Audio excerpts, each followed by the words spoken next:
السلام علیکم پیارے دوستوں اور بچوں، آج کی کہانی کا نام ہے لوٹے کا جن۔ عامر کے ابو کو نوادرات جمع کرنے کا بے حد شوق تھا۔ ان کے ایک دوست آثار قدیمہ کے ماہر تھے۔ ایک دفعہ وہ ایک معلوماتی دورے پر مصر گئے تو بہت سی جگہوں پر کھدائی کا موقع ملا۔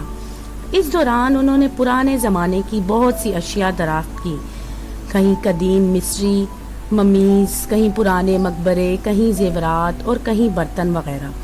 حکومت مصر کی اجازت سے واپس آتے ہوئے وہ کچھ نوادرات اپنے ساتھ لے آئے۔ یہ نوادرات انہوں نے اپنے دوستوں کو تحائف کے طور پر دیے۔ انہی نوادرات میں ایک لوٹا عامر کے ابو کے حصے میں آیا۔ ماہرین آثار قدیمہ کے اندازے کے مطابق وہ لوٹا 2 سے 10,000 سال قبل قدیم مسیح کے آثار سے بنا ہوا تھا اور اس پر عجیب سے نقش و نگار بنے ہوئے تھے اور کسی ابتدائی دور کی زبان کے کچھ کلمات بھی لکھے ہوئے تھے۔ مصر کی دنیا بھر کے ماہرین آثار قدیمہ جمع رہتے، لیکن کوئی ماہر بھی اس تحریر کو نہیں پڑھ سکا۔ پرانے زمانے کی ایک یادگار ہونے کی حیثیت سے اس لوٹے میں بہت سی افراد کو دلچسپی تھی۔ آثار قدیمہ کے ماہرین، طالب علم اور علم پڑھے لکھے افراد اس لوٹے کو دیکھنے اکثر عامر کے ابو کے پاس آتے تھے۔ وہ چھٹی کا دن تھا۔ عامر نے اپنے ایک دوست سہیل کو پرانے زمانے کا وہ لوٹا دکھانے کے لیے مدعو کیا تھا۔ ابو کی اجازت سے محفوظ تہہ خانے سے لوٹا نکال کر دونوں ڈرائنگ روم میں بیٹھے اس لوٹے کا معائنہ کر رہے تھے۔ وہ اپنی عقل اور تعلیم کے مطابق اس لوٹے کو دیکھ کر اس زمانے کے انسانوں کی عقل، علم اور تجربے کا اندازہ لگا رہے تھے۔ لوٹے کو دیکھتے ہوئے سہیل نے اس کی ایک طرف ایک میل کا دبا سا دیکھا۔ اس نے وہ دبا عامر کو دکھایا۔ عامر نے وہ دبا صاف کرنے کے لیے پانی میں بھگویا ہوا ایک کپڑا لوٹے پر پھیرا، پھر اس دبے کو خوب رگڑ کر صاف کرنے کی کوشش کی۔ دونوں دوست دھبے کو رگڑنے کی کوشش بھی کر رہے تھے اور گپ شپ بھی لگا رہے تھے۔ تبھی اچانک انہیں کمرے میں ایک عجیب قسم کی گڑگڑاہٹ کی آواز سنائی دی۔ وہاں ہلکا سا دھواں بھر گیا اور اس میں ایک ننگ دھڑنگ صرف ایک چھوٹی سی لنگی پہنے ہوئے ایک مریل سا شخص نظر آیا تھا۔ ڈاکو، عامر نے سوچا۔ ڈاکو، سہیل نے سوچا۔ دونوں دوستوں نے خوفزدہ ہو کر سوچا کہ کمرے میں موجود اجنبی کوئی چور ہوگا جو قیمتی لوٹا اڑانے آیا ہے۔ عامر کے ابو نے ہر قسم کے حفاظتی انتظامات کر رکھے تھے۔ اس وقت وہ گھر میں نہ تھے، لیکن ایک بھرا ہوا پستول گھر میں موجود تھا۔ عامر نے لپک کر پستول اٹھایا اور اجنبی پر تان لیا۔ اپنے ہاتھ لوٹے پر اٹھا لو دوست، تم جیسا ڈاکو دن دہاڑے ڈاکہ ڈال کر یہ قیمتی لوٹا نہیں اٹھا سکتا، عامر نے گرجتے ہوئے کہا۔ میں ڈاکو نہیں ہوں میرے آقا، اجنبی نے عامر کے آگے جھکتے ہوئے کہا۔ تو پھر تم کون ہو؟ عامر نے پستول تانے ہوئے اجنبی پر نظریں جمائے ہوئے پوچھا۔ میں جن ہوں میرے آقا، لوٹے کا جن، میں آپ کا غلام ہوں میرے آقا۔ ابے تم جن ہو؟ عامر نے مختصر قامت کے مریل سے اجنبی کو دیکھتے ہوئے حیرت سے پوچھا۔ ہاں میرے آقا، یہ آپ کا غلام ایک جن ہے۔ آپ میری مختصر جسامت کو دیکھ کر حیران نہ ہو، کبھی میں بھی لمبا تڑنگا اور جنوں کی طرح طاقتور ہوا کرتا تھا، لیکن گندی میں سانس لینے، ملاوٹ والی غذا کھانے اور گدلا پانی پینے سے میں روز بے روز کمزور ہوتے ہوئے اس حالت میں پہنچ گیا ہوں جن میں اپنی کمزوری کی وضاحت ہے۔ تم یہاں اس کمرے میں کیوں آئے؟ عامر نے پوچھا۔ آپ نے لوٹا رگڑا تو میں ظاہر ہو گیا، جن نے بتایا۔ اچھا، تو تم لوٹے کے جن ہو، جیسے وہ الادین کا جن تھا؟ عامر نے سوال کیا۔ ہاں میرے آقا، میں لوٹے کا جن ہوں۔ وہ الادین کا جن تو میرے مقابلے میں کچھ بھی نہیں تھا، میں تو زیادہ عرصے قید رہنے کی وجہ سے کمزور ہو گیا ہوں۔ اچھا، تو تم کب سے قید ہو؟ کیوں قید ہوئے؟ کس نے تمہیں قید کیا؟ عامر نے ایک سانس میں بہت سے سوال کر ڈالے۔ میں بہت سال سے قید ہوں، شرم آتی ہے، کیا بتاؤں، امتحان میں نقل کرتے پکڑا گیا تھا، اس جرم میں قید کر دیا گیا، ساتھ ہی یہ حکم دیا گیا کہ جب کوئی کپڑے سے رگڑے گا تو مجھے ظاہر ہونا پڑے گا۔ آج آپ نے کپڑے سے رگڑا تو میں ظاہر ہو گیا۔ جن میں اپنے قید ہونے کی کہانی بیان کی، اور ہاں، ہم نے ظاہر کرنے کے لیے نہیں، دھبا صاف کرنے کے لیے لوٹا رگڑا تھا۔ عامر نے گفتگو جاری رکھی۔